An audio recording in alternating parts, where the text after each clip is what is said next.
Hi everyone, and welcome back to another episode of Ian is a Weirdo.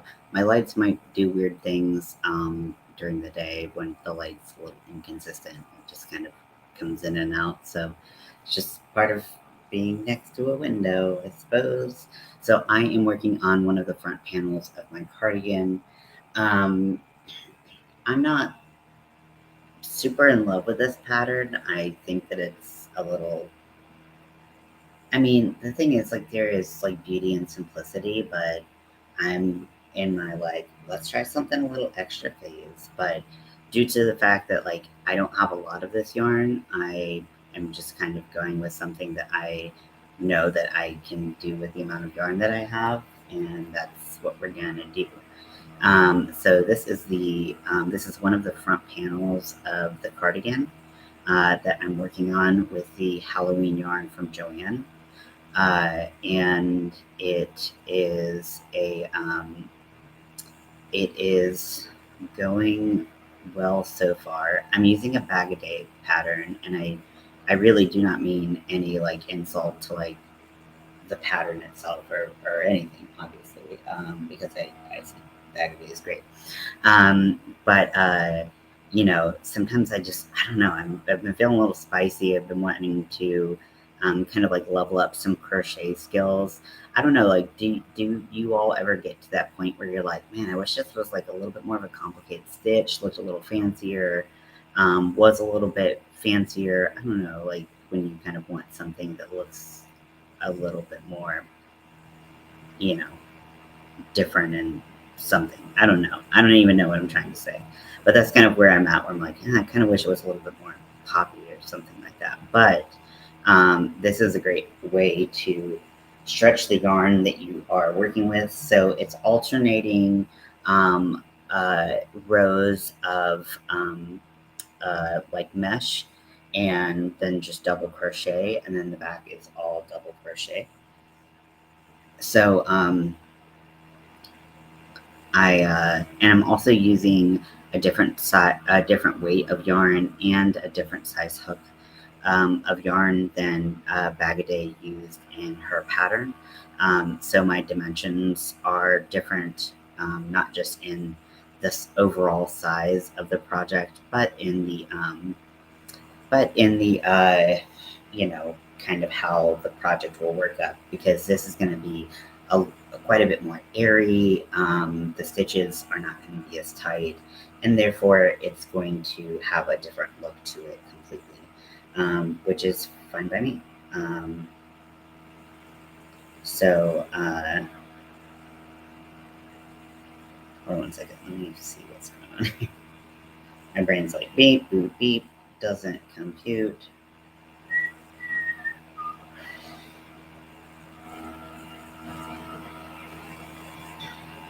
Okay. I made a boo-boo. See, if I had done a more complicated stitch, then that could have even been more of a boo-boo. But yeah, so I already took kind of down some of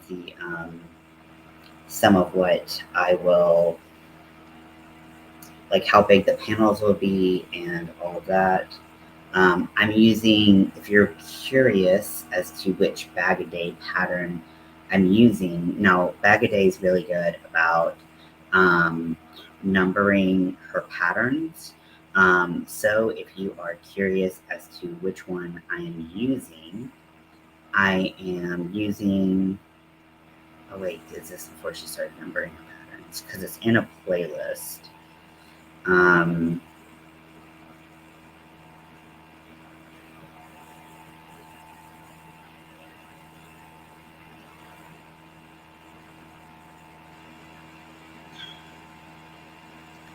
Okay, so this is actually before she started numbering, but that's okay. So this is 4 years ago. This is the Easy Crochet Cardigan with Pockets. If you type in Bag a Day cardigan crochet, this will be like one of the 2 first results. And it's, a very, I would say, beginner-friendly cardigan. So if you're looking to make a cardigan and you want to do something different than a hexagon cardigan, I think that this would be a absolutely great beginner-friendly project. But this one is not numbered, that I could see, which doesn't mean that it's not numbered. I just didn't see a number. So that's cool. But yeah, so let's see. I need to make sure I'm lined up and doing it right. Yep. So for the front panel, or for each front panel, I will need 11 rows. So 1, 2, 3, 4, 5, 6, 7, 8. I'm on my 8th row of the first panel. And I am just going to keep on keeping on with this pattern. And I figured we could just hang out. I'll do my best to watch a movie tonight. I'm not going to watch one just yet. I do like watching movies a lot. But I'm one of those people who I kind of have like 10 movies that I watch just kind of constant. I watch them so much, and I know like almost every word. But I don't really like watch a new movie like every night. So 100 Nights of Halloween is kind of going against like my nature a little bit, where you watch a movie like something completely different every night. It's kind of really foreign to me. So I'm getting like a little bit of exhaustion, just like, oh my gosh, I'm like slogging through it. Like, oh, please just please just give me like a little bit of a break. But that's okay. I've seen quite a few movies doing 100 Nights of Halloween that I've been like, whoa, like, how have I not seen this before? This is such a fun movie. This is so cool, like, all of that. So I'm really glad that I did it this way. And this is definitely a more attainable way for me to do any kind of, uh, you know, uh, I guess not necessarily marathon, but I've tried in the past to do like 30 nights of Halloween or the 60 nights, and then, do like a project every, like, try to average a project every like 2 or 3 days. And those get really hard for me to keep track of, and I kind of lose my mind a little bit in them. So I feel like this has been the best way, where it's like, it's less about the project that I'm working on, which I'm still working on a project for the majority of the, I mean, this is definitely working out really pretty, and I'm obsessed with this color of yarn. And I've lost my train of thought. uh, so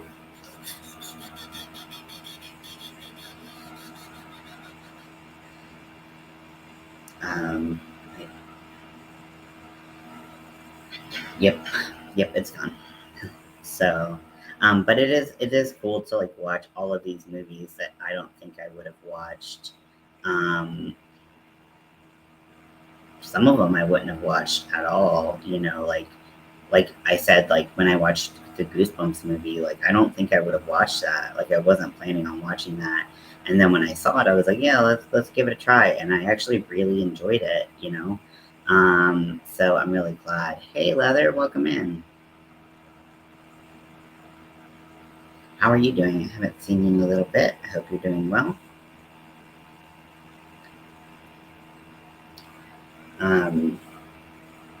So I'm making a cardigan. So this is going to be the front panel on part of on this is one of the front panels. I'll be making one that's identical to it to come in from the other side. This is a bag-a-day pattern. I tried to look up the number, but it doesn't have a number on it. The more recent bag-a-day patterns, she will number them, so you can just look at the pattern number. But this one, I think, was before she started that system. So if you just typed in bag-a-day crochet cardigan, this always comes up, in one of the top two spots. It's with the one with the pockets, and it's a very beautiful cardigan. But like I was saying earlier, I wish it was a little bit more difficult. I wish it was a little bit more spicy. But the more difficult the stitch, generally, the more yarn it uses to make it, and I don't have an abundance of this yarn, so I really needed to make sure I could make it with the yarn that I did have. So that's what I'm working on right now. It's okay. I'm a little. I had group therapy today, and the last session made me a little bit nauseous. So I'm just kind of like trying to like work through the nausea, let my nausea medicine kick in. How about you? How are you? Okay. Somewhere along the line, I got my.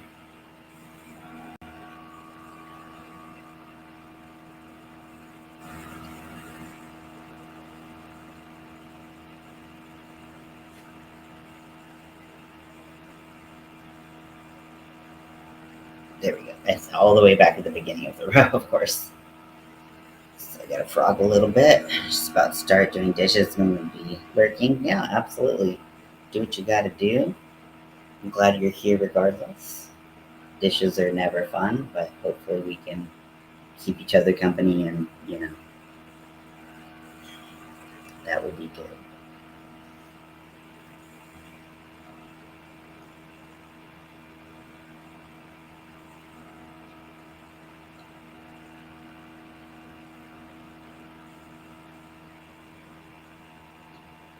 I still have so much confusion over like why Big Twist is doing what they're doing with yeah. I mean, I really like group therapy. It's worked really successfully for me in the past. Um, therapy is just part of my life, and has to be. But group therapy is good because you know, getting insight from people who are going through or have gone through like similar situations, but they are, kind of coming at it from a different point of view always gives you a little bit more insight. I find that I tend to get a little bit more out of group therapy on average, but everybody's different, right? And so that's why there's different therapy modalities to help people who actually, the reason I had this problem is because of the row before. So we're going to go back in time a little bit because that's where the problem is right there.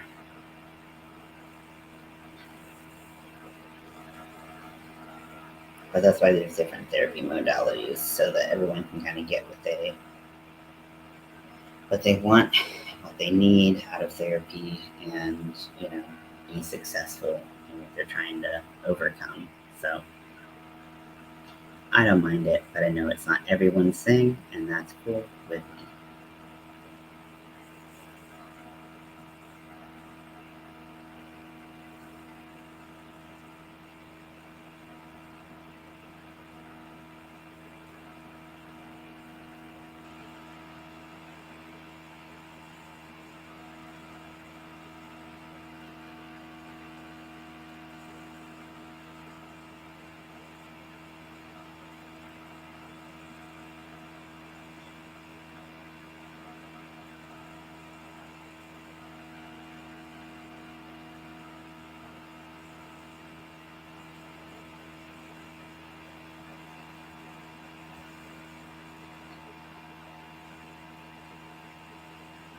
They told you not to come back. Ugh.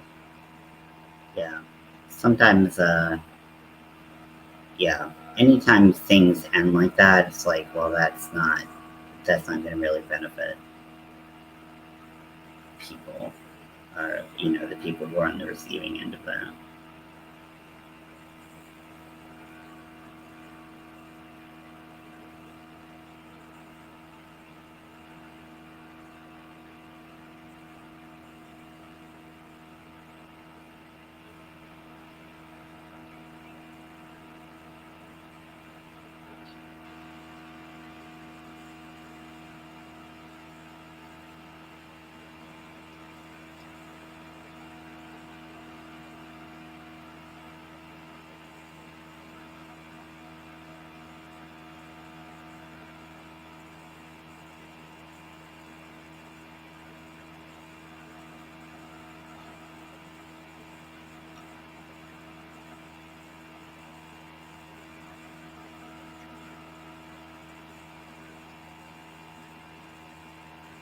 You're always taking notes about every when you think you can't remember because of some kind of substance.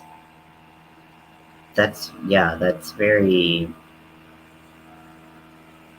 that is pretty horrifying to hear. I'm really sorry that that was your experience. Yeah, I can see why that would leave a really bad taste in your mouth about that type of group and just type of everything. Like, yeah, before, like I had to write everything down before I would remember stuff.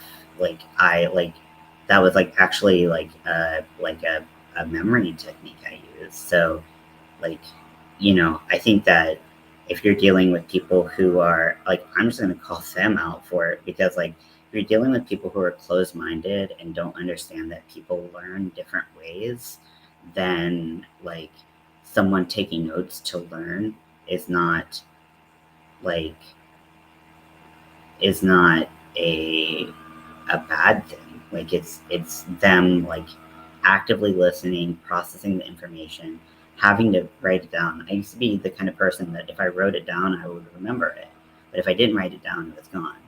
And so like I totally understand. Like and the thing is, like, why would you have to like? Why would that be a sign of you using substances? That's the most absurd thing that I think I've ever heard. I mean, that's some bullshit. If I'm being honest, that's just straight up some bullshit. So I'm sorry. I'm really sorry that that was your experience, because that's pretty rude, and um, I think that like that's how some people learn, and how some people are um, everybody's different in how they learn, and I think that that should be respected. um, not everyone's gonna be like, and like, don't you want people like actively listening, and like what shows that you're actively listening more so than just taking notes on the things that happen in group, because maybe you have a hard time like remembering things and skills, and like all the groups that I've been in, they've actually encouraged us to take notes, and like it's like the people who don't take notes are actually the people who don't get as much out of therapy. So I'm really sorry that happened to you. I think that that's pretty I think that's definitely on a level of like very shitty, because it doesn't like serve you, and I think that the idea that you would be using substances and that's why you took notes is the most bizarre thing I've ever heard. So sorry about it.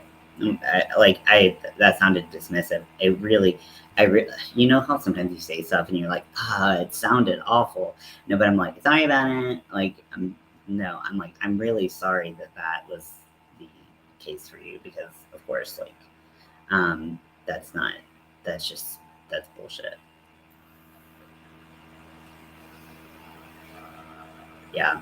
But like bad group leaders, bad therapists, like bad doctors, like they exist everywhere. And getting through the muck to like find like people who are actually good and respectful, and um, will help you in your journey, are unfortunately a little bit too few and far between. So um, when something like that happens, like, sometimes there's just a therapist with like a thorn in their side about you or about something. Like maybe they did experience like I'm not making excuses for them, but maybe they did experience someone with, that's what they did. They used substances, and then they just took notes all group. But who gives a shit about that person? That's a different person. That's not who you are. That's not what you're doing. And so to not even have a conversation about it, to be like, hey, this is a suspicion. Can you like explain this? Can you tell us your process? Tell us why you take notes the whole time. Like, there's to have none of that and just be kicked out of the group is like, that's traumatic. Like, that's because like group therapy is supposed to be your safe place. Like, fuck that. That's what I have to say to them. I have such short fingers. I think I might be self-conscious about my finger length right now because I just went to go see Buckethead. And Buckethead is a guitarist, amazing guitarist, and he has like freakishly long fingers, and like his fingers are like this long. And like when he plays guitar, and you're just like, so now I'm like, my fingers are so stubby. Like it's the stubbiest fingers of all. Bad, really. I just have stayed away. One-on-one is a different story. Yeah, I've been dumped by one-on-one therapists. I've never been dumped by a group therapist. Um, but I, I've been dumped by not a fair amount. I mean, I think the ratio uh, is probably. I was like, I heard some buzzing, but it's not from my phone. Um, yeah, super linked fingers. Yeah, I was like, and I'm just like, here's my little stubby nebbies. but but yeah, it's like, I think that everyone should be able to find the method that works best for them, and I do think that I yeah, that's awful. That's awful. People suck. And then to bring substances into it because you don't understand it, that makes me irate. I would have like I if that happened to me, I can tell you I can't tell you online. I can't tell you online what I would have done because that is an admission of something that I could do. Makes my fingers look like witch hands. Well, it's funny because people have always been like, I think because my hand is really small, like I'm a petite person in most places, except the ones that like help me fit into clothes, right? But like, so I'm a small person, so people have always been like, "Oh, your fingers are so long and slender," but they're only long and slender relative to like my arms and my hands. But like, once you start looking at them, you're like, "Man, they're actually pretty short," and my nails are like non-existent right now. Yeah. And that's why group therapy works is because you get to talk to other people um, about things like that. But I do think that there is definitely there are definitely a lot of people who do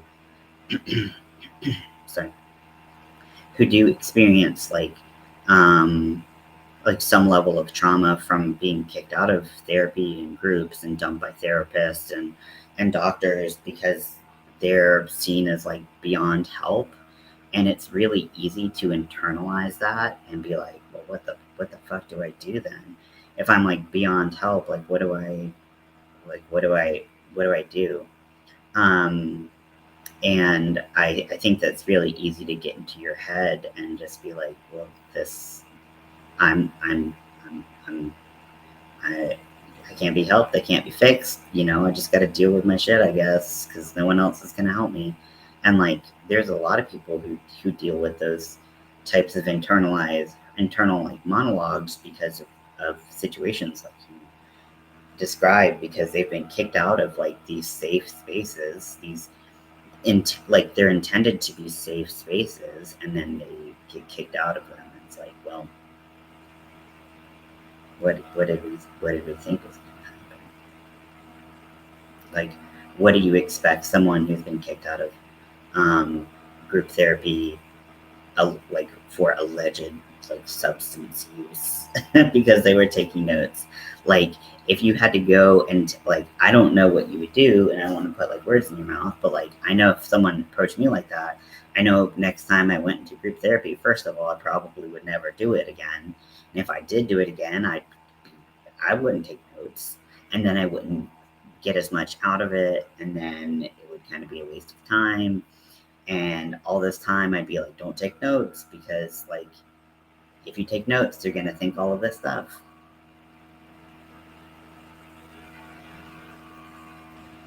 And I did a test on your request, negative for anything. Yeah, and the thing is, it's like it should not. That should not be like if you were disruptive in group, and if you were, I don't know, like to me that's actually a really irrelevant point. The fact that they thought you were using substances, because you were showing up to therapy, you probably weren't being disruptive, you were taking notes, you were trying to learn and do your best. And so it's like, well, like the substance thing, I think they just tried to like make up some kind of excuse why. That's bullshit. That's bullshit. I hate it all. I hate it all for you, because there's who cares? Like, even if you had tested positive for something, like what if you were still getting something out of group?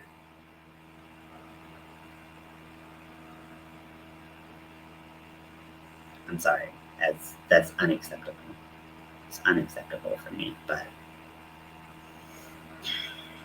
you know, the mental health system has a lot of growth that it still needs to do, and so many different uh, different avenues of improvement that they could go about it with, because there are so many flaws in the system.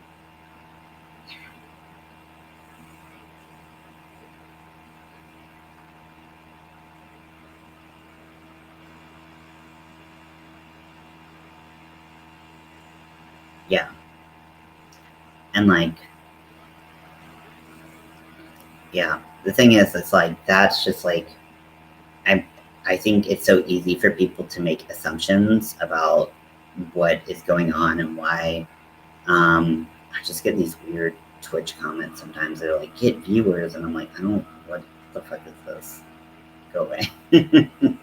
Pass. Twitch is weird though. Um, but I yeah, it's just like I just don't feel like I feel like there's so much that when we make assumptions like that, just because like a child cries constantly. Yeah, I mean, yeah, everywhere has its flaws with the mental health care system. I don't think that any one place that I know of is perfect. Hey, Nifty, welcome in. And I think that there's so much that we can do better, across all societies, in making people feel like they can talk about issues that they are facing in mental health, and destigmatizing um, the conversation around it, and also like believing people when they tell you things. Like, I think that a huge thing is like when you just choose that, and when you are of the belief that everyone must be lying to you as a doctor, as a therapist, I think that you are failing at your job. I'm just gonna just straight up put it out there. If you have this belief that everyone is lying to you or telling you half truths, I think that you are going to go in with a level of skepticism that's going to hinder you from doing your job. Like, you should always think about things critically, you know, because not everything that people say is going to be true. But if you assume that everyone is lying, then you like legitimately, like, you are just hurting people in the process, and that, I think that's pretty horrific to see, um, in modern medicine still being practiced in modern medicine. So I'm very sorry that happened to you. We're fixing healthcare and the mental health system. If you wanted to jump in on this conversation, but I had this started because I was talking about how I was just leaving group therapy and I was feeling pretty nauseous, um, and that's like my own thing. I get that, but Leather had a bad experience with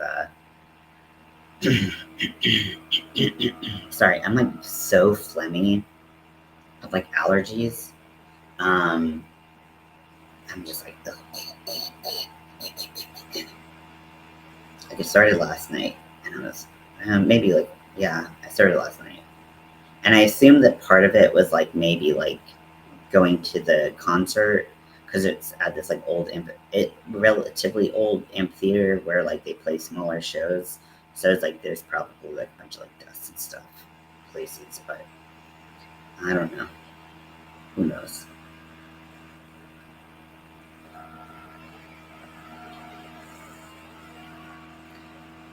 I'm working on the front panel of the cardigan. It's a fairly simple pattern. I'm using one of the cardigan patterns from Bag a Day, and it's very simple. I was kind of hoping it would be a little bit more pizzazzy, but that's okay. But it still, I mean, it still looks great. The colors are just so good. I'm obsessed with this yarn. I wish I would have bought like them out. I wish I would have bought like as much yarn as they had, um, if I had the money. But basically, you're alternating rows of double crochet and then basically like the mesh stitch. And so these will be the front panels. The back just is double crochets. Now the sleeves are all double crochets as well.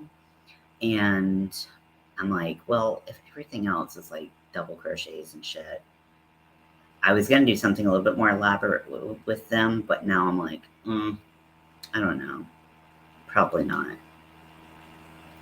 Um, I wonder if I could like. I've never done cabling before, but I wonder if I could like do that because I did want to have like, I did want to have color blocking on both sleeves at like separate points. So I wonder if I could do like a cable down the arm, if that would look cool and make it look like a little fancier. Um, I'll have to like, I know like a lot of like cabling is like, you know, working in like the front and the back of the stitch and front post. Not well, you can do like front post and back post double crochets and stuff, but I've never done it before. I've always been like, I'm gonna try it, and then I like start it, and I'm like, this seems like a little bit too much. I do know that Nastasia, um, who is a crocheter on YouTube, has shown some cabling where you can do um, has done. I was thinking about doing cross doubles as well instead of the mesh, like doing some cross doubles as well. But Nastasia has a video where she makes it look like a cable, but it's really all surface crochet. And I was like, well, that's interesting and way easier, and like way less yarn, right? But it wouldn't be like a true cable. It just would have that like cable look to it. But it was really interesting. It was a really interesting look. Um, but I think I might like look up a cabling video and see if I could see what I could do with that. But yeah, I don't know. Anyways, I'm just gonna keep on going with this. We have a little bit of time before we have to get there and make decisions about that. Because I do like cardigans and stuff where they have cabling down like the panels, but again, I just really was not sure how far this yarn was going to go, because I made so many adjustments to. I adjusted the yarn size and the hook size from the original pattern, and so I just wasn't really sure how much I was going to get out of it. So I have 6 balls of this colorway and this dye lot. And then I have 3 balls of this colorway, but a different dye lot, and it looks totally different. It's like way less vibrant. So I didn't want to put them in the same project because it would be really noticeable, especially after I had that kind of flub with my Pride top over the summer. I guess flub is the word that I'm going to use for that. Um, yeah, and I like know how to do every part of doing a cable. It's just like I think I've psyched myself up in the head.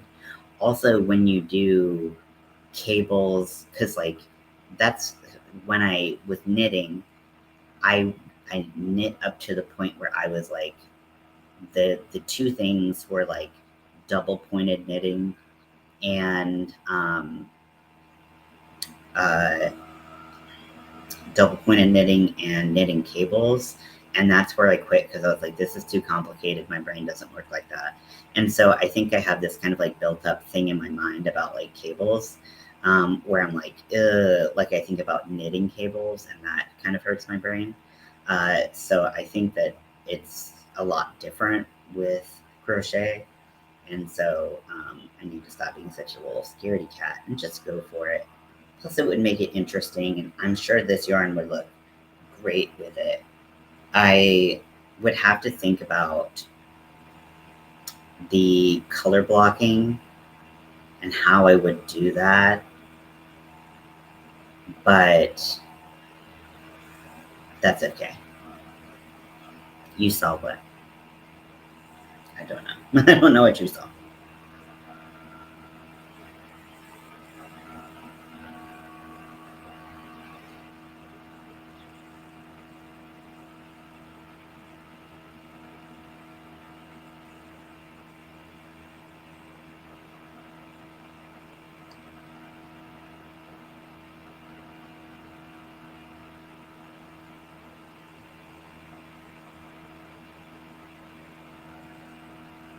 Oh, you're kind of the same with you were kind of the same with knitting. I'm assuming that's what you're saying.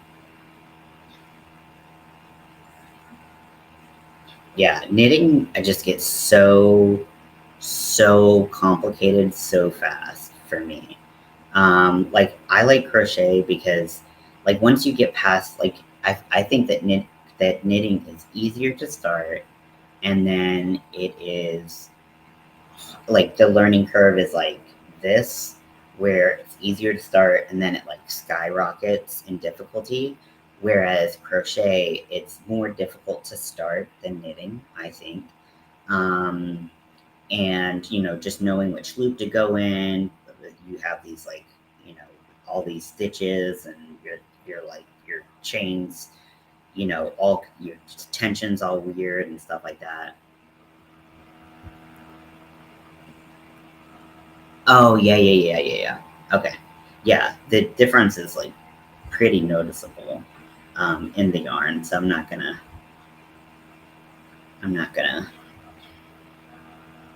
put that in there.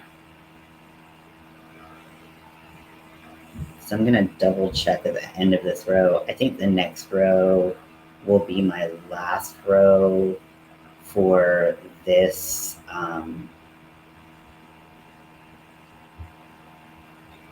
for this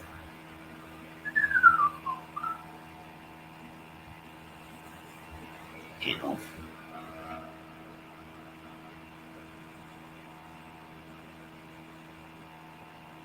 But also for cabling, I would be cabling in the round.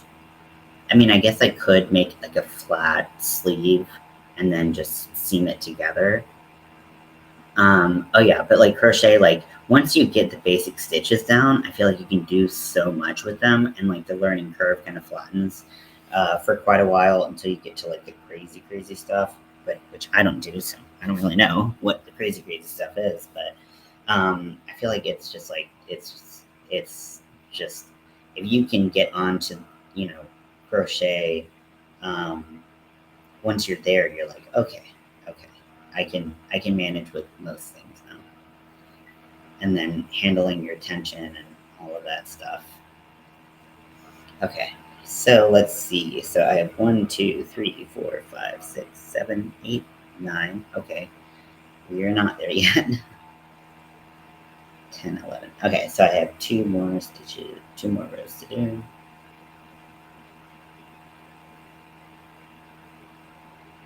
How did I get? Oh, because it's odd, so it would end up. Okay.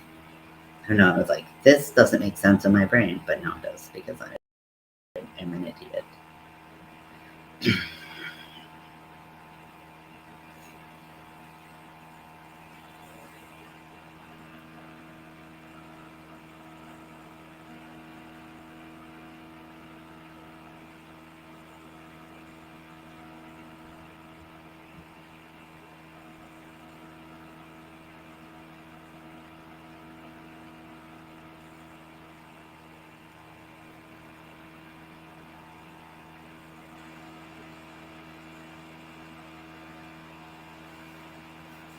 Bouillon stitch, I believe it is. That's one of the hardest. Yeah, I have tried that one, and I just can't make it look right. It just looks like a bird nest for me. And I'm like, how do you make it look like this cute little like piece of pasta? Because like when you see someone do it right, and it's like their tension's perfect, you're just like, wow, that looks amazing. But like for me, it's just like, nope. So that's okay though. I think I want to go to the library today, but I don't. I want to make sure they have some books there that I want to read. I ordered some books to pick up there. So I talked yesterday about the kind of like some like my test results and stuff like that. And like so finding out some different things about like ADHD management. Oh my gosh, nifty. It's so cute. It's so cute. Especially when it's done. I think it's a really cute stitch, but yeah, I have not managed to make that look good. And even sometimes my popcorn stitches don't look great. Like that's been a little hard for me to like get my popcorns like even. If I'm really trying. So let's see, what was I gonna do? Okay, library.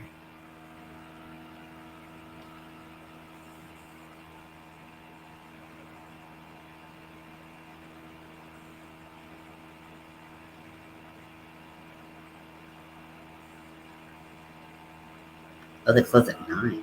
Okay.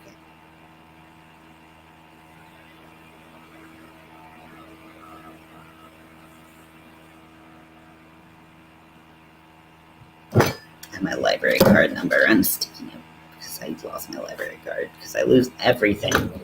But yeah, I really want to check out some books on ADHD. I don't want to read too many because I'd rather talk to my doctor about like what is, you know,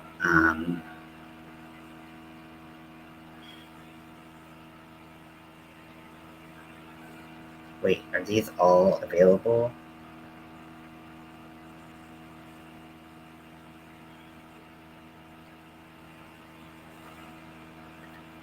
These titles are currently unavailable for pickup. We will notify you when they are available for pickup. Oh, the status is placed. Okay. Let me see some like crochet books. I love crochet books. I'm obsessed with them. That's just it. You have to have perfect tension and near perfect tension. Exactly. They're really cool, and yeah, it's difficult to do. You get the same or get the same one twice. Exactly. I tried to make when I did the Alzheimer's one, a charity event. I tried to do the popcorn stitch with no, I don't really a physician's perspective on like my my ADHD and how it interacts with the other disorders I have. because I feel like I can't just like watch someone else's perspective on ADHD all the time because I've got a lot of like confounding variables that kind of amp up certain things, look like other things, work differently with other things. So I need someone to kind of holistically look at like me, rather than like just like if someone only has ADHD, and I don't mean that dismissively. Yes, it's like right. um,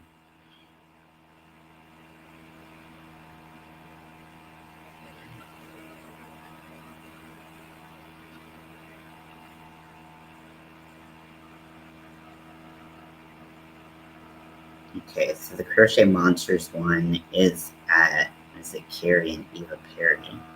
That one is so cute. I'm obsessed with that one. Have you all seen the Crochet Monsters by Megan Lapp? Lapp with two P's. It's so freaking cute.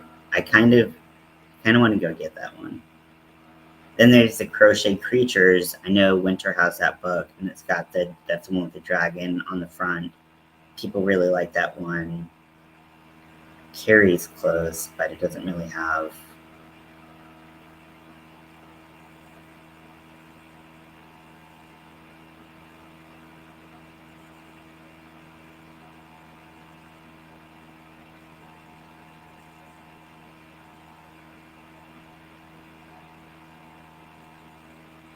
Crochet Iconic Women. That's very cute.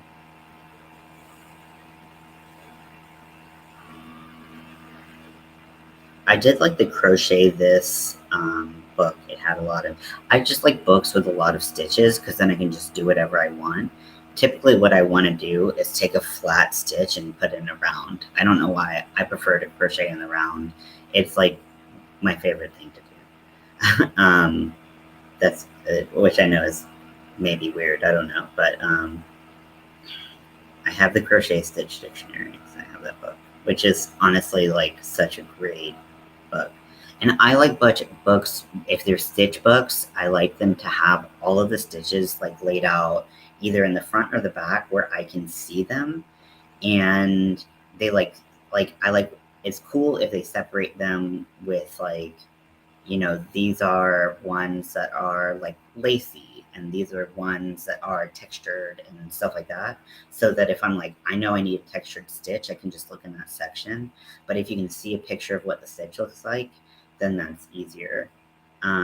There's also a Japanese one that was cool because if you can read charts, which I'm not great at, I'm working on. The Imkins one is cute, but I know I don't have the patience, so I don't think I would never. I don't think I would ever make one, but they're really really freaking cute. A few others I just can't remember right now. Yeah, I totally understand. Crochet Zoo, amigurumi. Wow, that's super cute. Crocheting on the edge, ribs and baubles, ruffles, flora, fringes, points, and scallops, the essential collective for more than 200 decorative borders. Wow, that book sounds so cool. I'm that that sounds like the coolest book I've ever heard.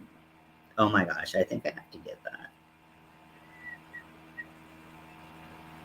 Add to list.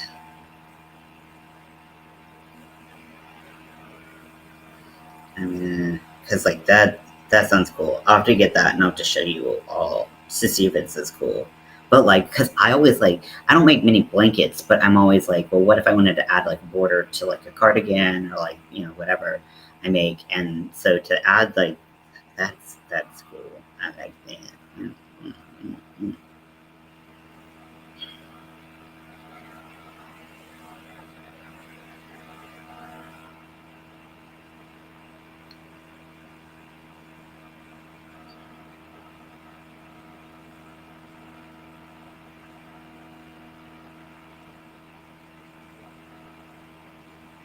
Carrie and Eva Carrie.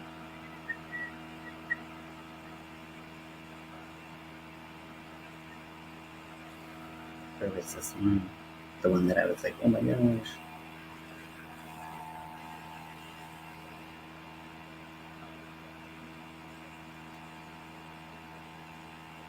Okay, that one's a Carrie and Eva Perry as well. Okay.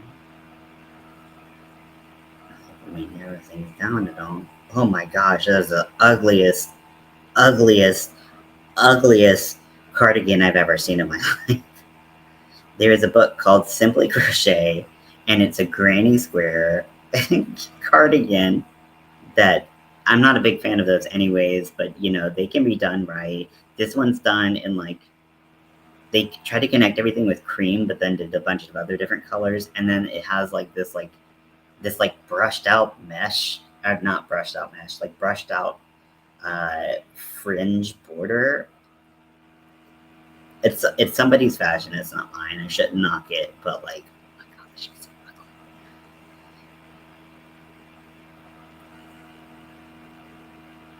ugly. The Ribbl's book is pretty cool.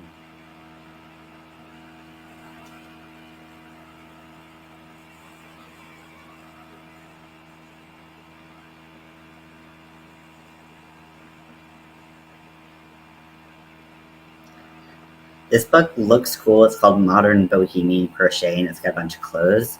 But then the person on the front cover looks like so angry. It looks like angry to be in it. I doubt every part of an Imkin, so I need to start working on it.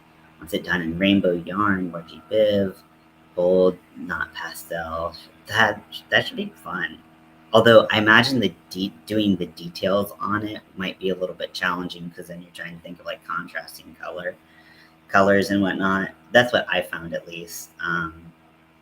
So modern crochet Bible, over 100 contemporary crochet techniques and stitches. That's pretty cool. It's a Carrie. Norn has 2 books.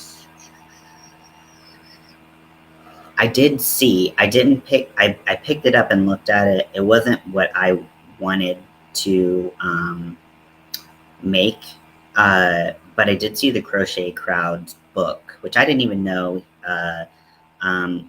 he had a book. So that's pretty cool. Like, that's really cool to have your own book. I did see that in one of my libraries. We have so many libraries here, which I'm very thankful for, because I know that that's not a resource that everyone has available to them. So I thought that was really cool.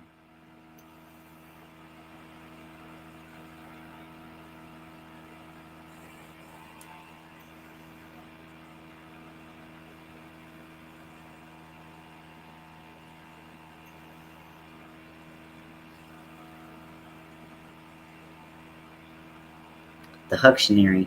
This one I did really want when I was doing my tapestry, but so what is the modern granny stitch, if you don't mind me asking? I started a hexagon cardigan, but I did one of Bag of Days where it was the herringbone stitch, I think it was, and it looked great. So the Hucktionary one has a bunch of tapestry crochet motifs, which are all really, really cool and elaborate looking. And I was like gonna get more into tapestry, but at the time I was like, I don't have time to like do these, so I just put it back. But there's always time to get it again. It's cool that we're in an era where we're seeing a lot more people learn to crochet and do crochet, because that means that like we're seeing more crochet books come out. We're seeing more crochet books stay in libraries, and we're also seeing a lot more varieties. Like, not everything is a granny square. Like, not everything is which granny squares are fine. Like, you can still do granny squares, but there's more than just granny squares, and there's more than just lace. So it's nice because then you can have some different you can have some options. I'm totally transfixed by Japanese crochet. Although anything by Vogue Knitting, I'm like, it kind of makes me a little like nervous because I've never had good luck. the Tunisian Crochet Handbook. I actually once I got over the initial pain, it wasn't as uncomfortable. I think I could do one with cables, but I still think it would be hard for me to do the projects, and I find that a lot of the projects I want to do aren't Tunisian crochet. So I don't think I'm ever going to be like that crocheter that like makes something really in Tunisian crochet. And so that's what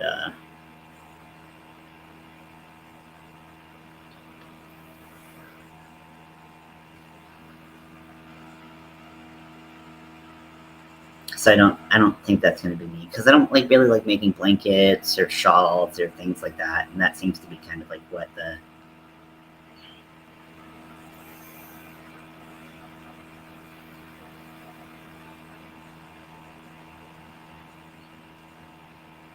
I got the 150 favorite crochet motifs. There's so many crochet books. This is so cool. Reversible color crochet. Nice. Amigurumi cats. Say less. They're not at any of the stores, at any of the libraries near me, but that's okay. I have been wanting to make like my cat. I'm gonna place a hold on that one too, because I want to make my cat.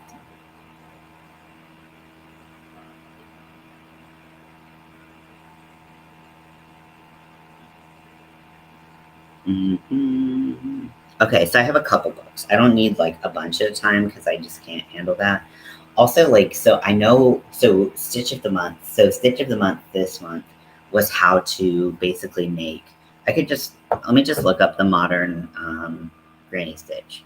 So, Stitch of the Month this month was basically the primary stitch of it was the, what do they call it? The crazy picot mesh, and then I adjusted it slightly for my Swamp Witch shawl. And I just bought some yarn. I have two yarns that I'm not quite sure if I'm gonna make into another shawl for my Swamp Witch. I thought my Swamp Witch needed two shawls, and I still stand by this. And I don't really wear shawls, but I just feel like the Swamp Witch is that character that needs two shawls, and like have them layered. And because the one that I made already is so I'll show you what I got. And I've had this yarn in the corner of my mind for I'm in the corner of my mind, and then I do like this for a while. I've used this yarn before, but not this colorway. And I do like it. I love 5-weight yarn. It's my favorite yarn to work with. So this is the puzzle yarn, and this is the green one. So this is the color maize, and it's just like a really beautiful array of green and gray. And it's just beautiful. It's swampy. It's perfect, right? Um, Now the one I've used two before. I've used the black and white one, which I think is called Sudoku, and then I've used like the gray and the gray and blue, like light blue one before to make a like a infinity scarf for Mel.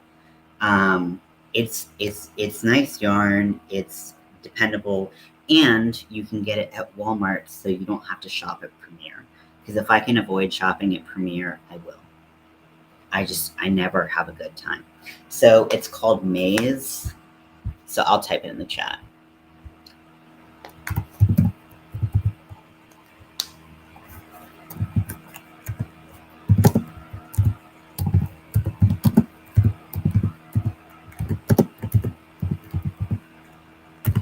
And this, like I said, I bought this from Walmart. It's the cheap.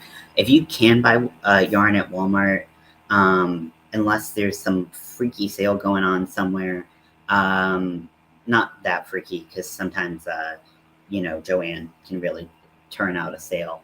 Um, but it's usually the cheapest place to get it if it's at Walmart.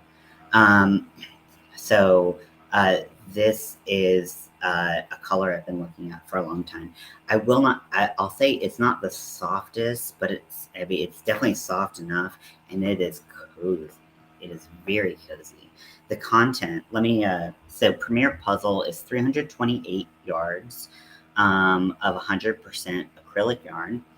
Um, so they worked up an Afghan in this color, like just fucking stop. Shut your mouth. And let's see. So it's 100% acrylic, 5 bulky weight. They recommend a 6 millimeter hook, which I think would create a pretty tight stitch, especially with a 5 weight yarn. I'm trying to decide if I want, because I think I'm going to do a triangular shawl, and I'm trying to decide if I want to do a corner to corner or if I want to do something with like bubbles. That's kind of where I'm at. And then I also ordered some of the Hirschner's Goblin yarn, their Halloween, like sparkly Halloween yarn. And that is like green, shades of green and black. And that I'm excited for. I don't care what I make with that. I just know I need it. So I'm super excited about that. I love green. I have a serious green addiction. Uh, Whoa, that actually sounded like something totally different. Okay, so let me go back and read what you said. Okay, you chain 3 in between each granny. The next row, you'll turn your work and go back doing 3 doubles in each chain 3 space. When you get to a corner, you do 3 double crochet, 1 chain, bend.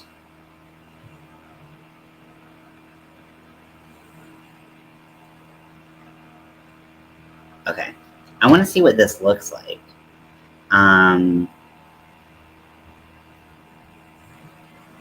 Yeah, I want to see what this looks like.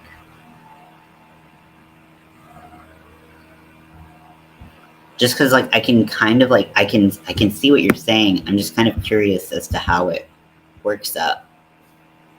It's just a brand, or it's just a line of yarn that they have. There's no reason I don't think why it's called puzzle yarn, but all of the colorways are different names of puzzles. So maze, um, like there's like crossword, there's Sudoku, like so it's just like any like we're gonna call this like I don't know. I'm trying to think. Like, we're gonna call this like Lion Brand date nights. Like, they call it date nights for they just group a certain thing into date nights, and uh, ooh, that looks really nice. It looks really full, which I really like. It doesn't have that same openness, that a traditional granny stitch has. It looks really solid. That's a cool look. I love that. Ooh, that's nice. I like that a lot.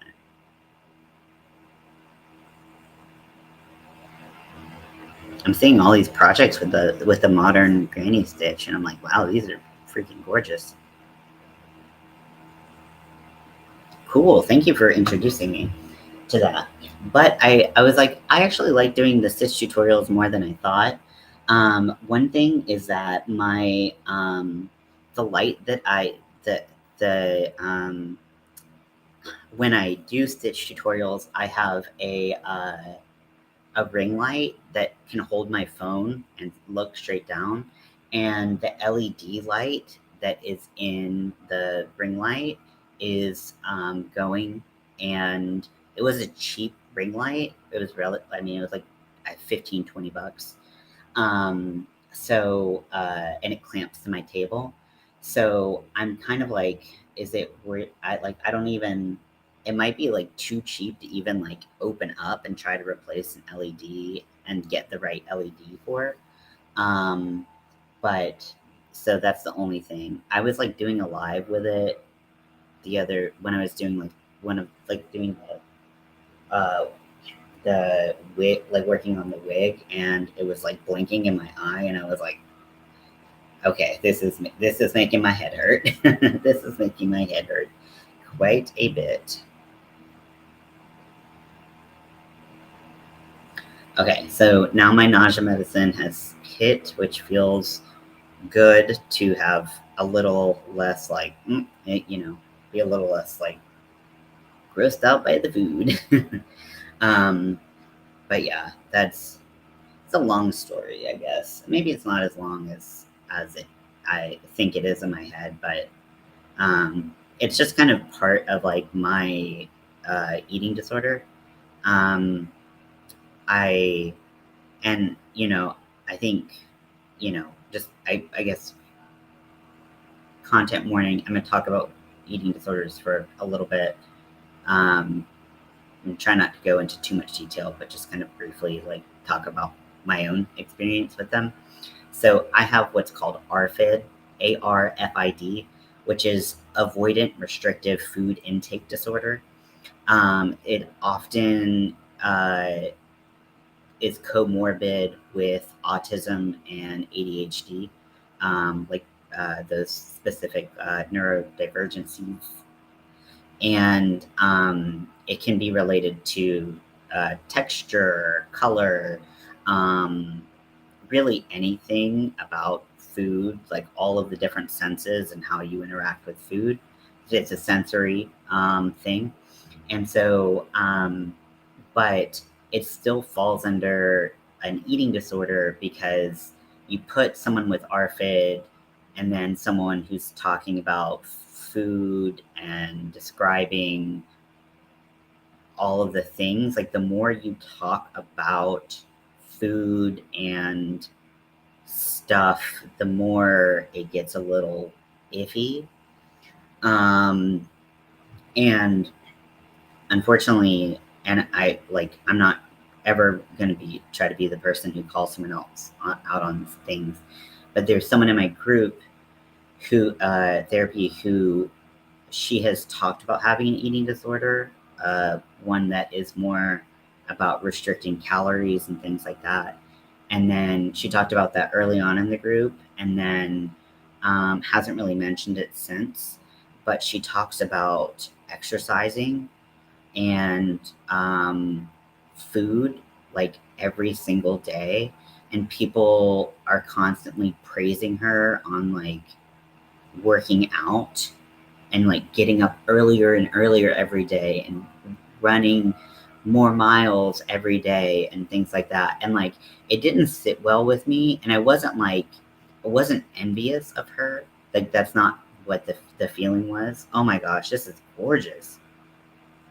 Oh, that's so pretty. Oh, I love that. Yeah, it's so much more like full. Um so I I so like people are like praising her, and it wasn't that I was envious of her for like being able to like work out, because excessive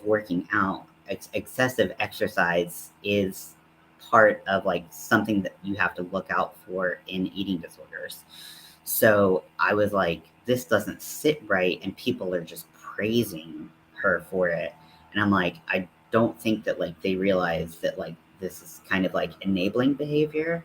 And I was not gonna like call her out on it. It's like, it's a disorder. She's battling this disorder, but like also I don't think that people in the group realize that like their behavior is actually like they're they're trying to praise her for doing something that for most people would be beneficial for their health, but for her it's actually detrimental to her health.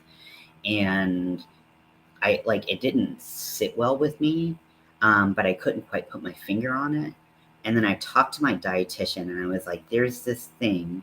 My dietitian's amazing. My dietitian is like an RFID specialist, She's incredible. I love her. I would go to bat for her for anything. She's just incredible. One of the most understanding people I've ever like met in my life. And I was like, it just like something about it gives me the ick. Like something about it just doesn't sit right with me. And she was like, that's because you know her secret. Like, you know that she's feeding into a disorder and everyone thinks that she's doing well. You know she's actually not doing well. And so it's like, now it's my secret. And so like that's kind of like where, but like, so if like exercise or food gets brought up, like usually, I mean, people talk about food and exercise and diets constantly, but so you can't really avoid it. Like that's the fucking thing. And like you need food to survive. But like people are praising her for it, and I and so my dietitian was like, you know the secret.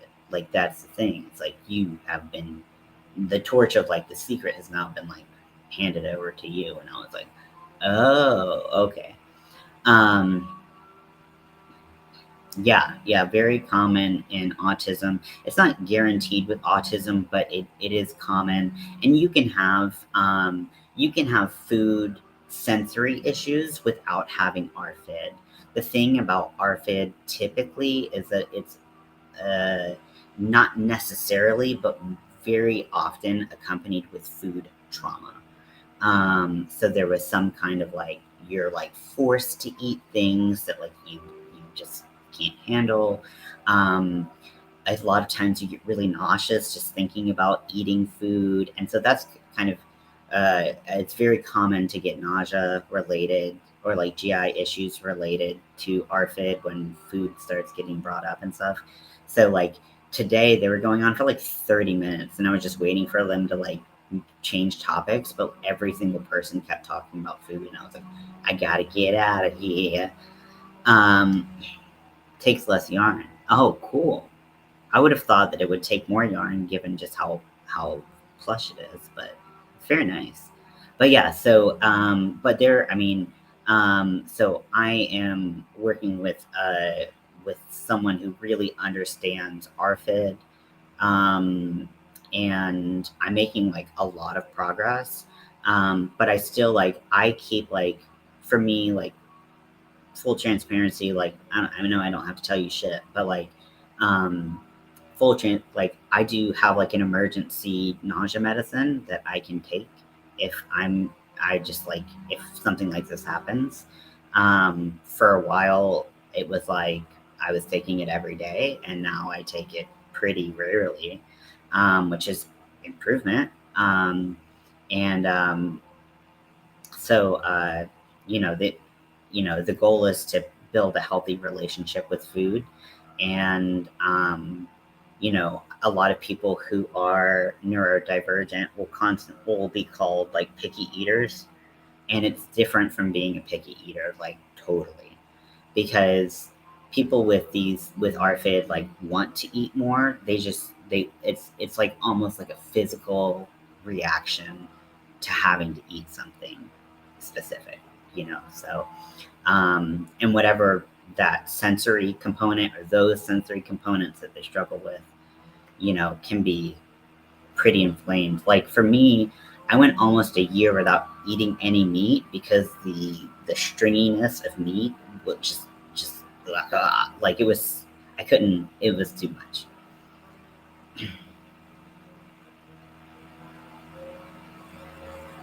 Yeah.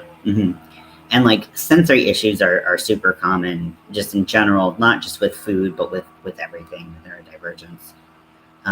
But yeah, so I'll stop the talk there. But yeah, so that's what happened to me today. So that's why I was like, I gotta wait for my pill to kick in so that I can like not be a little noshy baby. Because I was a little noshy baby, and I even had to step out of group and like talk to someone else and be like, I like they have care coaches in this group therapy, where you can step out of group and just talk to someone. And I was like, I told her like what I talked to my dietitian about. They're like, yep, that's unfortunately, like it's like one of those things that's like hard to avoid these discussions, but you got to protect yourself too. And it's like getting out of them and knowing when it's time to step out, like that's you protecting yourself. So, yeah, I don't need to go into my food trauma to explain that I have ARFID. But for me, I had always, I'd been called a picky eater, even though I was always willing to try anything, but I didn't like a lot of things. And it was like, well, people call me picky eater. I was like, well, I'm trying. And it's just like, if you don't like it, you don't like it. It should just kind of devolve down to that, but it didn't. Sorry, I kept on going. But yeah, so I think I'm going to get ready. I always go when there's traffic. Um, Let me see how far these libraries are, because I know they're really close. Yeah. Yeah. And if that is something that you are curious about, I would say some research on your part might be might be helpful for you to understand, see if maybe that is a component of what he might be dealing with. I mean, I actually don't think I know the age of your son, um, and whether or not he's kind of in charge of his own food or not. Because if he's in charge of his own food, it definitely makes a big difference. Sometimes that makes it harder, sometimes that makes it easier. Obviously, you want to make sure that people are getting the nutrition that they need. And the biggest, uh, sorry to keep talking about it, the biggest problem is that oftentimes people with this will not get the nutrition that they need because their safe foods will be narrowed down very thin, and then they're not getting enough protein, or they're not getting enough veggies or something like that. So you just want to make sure that um, that those options are there. um, but yeah, thank you for teaching me about that stitch. um, I I'll see if there are any other Stitch books available, because I just love them. And he makes his own. Okay. Do you feel like he does better now that he's in like a little bit control of his own situation and things like that? Yeah. Oh, I'm sure you did teach him well. Yeah. See, I had to when I moved out. So like I, this is my first time living alone, and so I've never really been in control of feeding myself. And I would say that only in the past couple of years has it. Yeah, yeah, that's good. And I mean, everybody's different, and you can also go through periods of time where like things are okay and then they're not okay. Everybody's different. And so, um,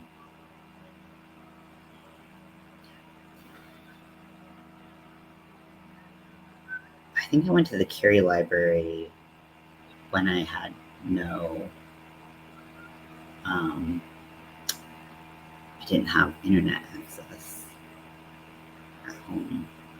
Okay, so they say that's 32 minutes. I think Eva Perry is closer, but smaller. That's 24 minutes. Okay. But if I see like a Stitch index or Stitch dictionary book, I like that, because I do find that like when you're like looking on YouTube for Stitch tutorials, you're like, okay, well, what do I like look for, and what kind of like how do I look for these stitches? So, um, yeah, that's great. I mean, like honestly, like I mean that I I I know for a fact that people who do have it tend to focus more on processed foods, because they tend to seem safer. So you'll find that typically this is a disorder where people are often a little larger, or they're not eating because they don't feel like any food's safe, so they're a lot skinnier. There's just opposite ends of the spectrum, which is like other disorders. And but processed foods tend to feel a little bit safer.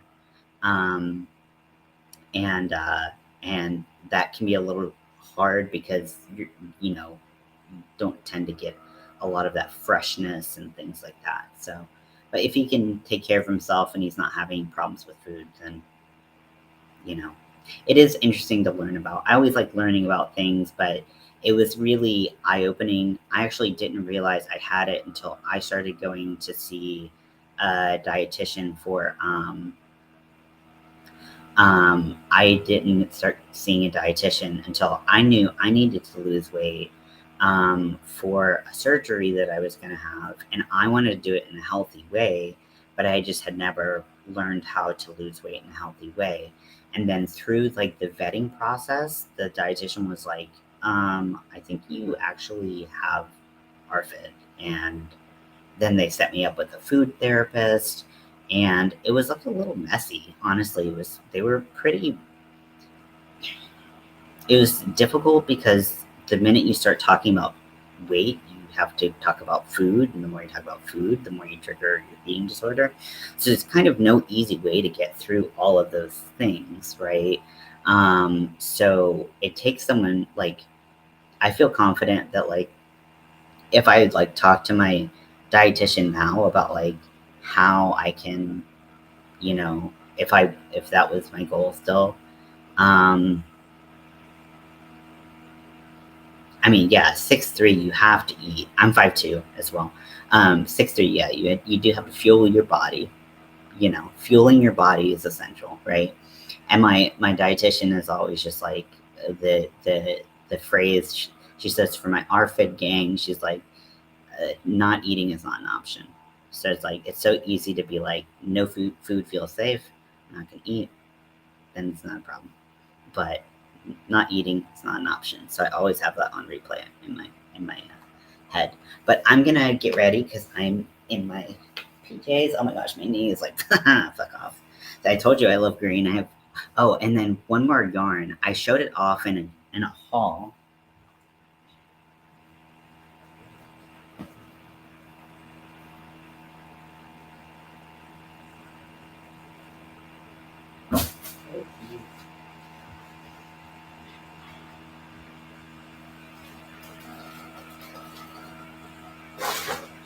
And I did find some more of the puzzle yarn as well, just so you could see what it looks like, so you can see some options.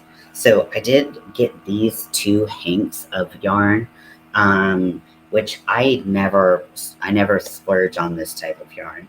But it was on sale at Joann. I think I got them for like $7 or $11 each, and they're 5 weight bulky. This is the KNC Splendid Superwash. It's 100% superwash merino fine wool, which I never get. I never get this kind of stuff. It's 131 yards um, per hank, and just like the greens. Oh my god! I told you. I love green. And then so this is the black, white, and gray. This is what I have left of it. Um, Puzzle yarn. So you can see kind of it has this. It does like a marled self striping, and then this is the so it's not so it's got like this really light like sea glass color, and then it has white and some light gray, so it does come in some other colors. um that's a crazy price, crazy good, right? Like, but like I think that so I have to do my math now. So I think it was 50% off or something, because it was like $16.99 full price, and I got it half off. So I think I was more in the $7.99 range. But yeah, it's freaking beautiful. It has all these tones. Also, it's not like the yarn itself is not. It would be my dream if this were roving, because I love roving. Um, but it's not. It has a kind of string. of superwash around it that keeps it all the same size, but it just has like really beautiful texture to it.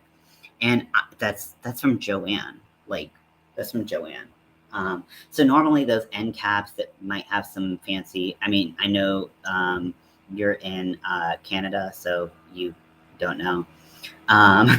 But like the end caps sometimes have like fancier yarn, but I never get them because like one, they're always like, even if it's amazing yarn, like you can fall in love with it and then no one else really buys it, and so it's out in 2 months and it'll never come back. But that one I couldn't resist, and then so I just got that and I was like, I don't like, I'll make something out of it. I do not care. I don't I think that, I mean, I have maybe like 2 or 3 things that have anything else other than 100% acrylic. So, yeah. So, I'm obsessed with that. But library time, so I'm gonna go, but I will hopefully be back and we'll watch a movie tonight and I will show you what books that I got. So, I'll talk to you later.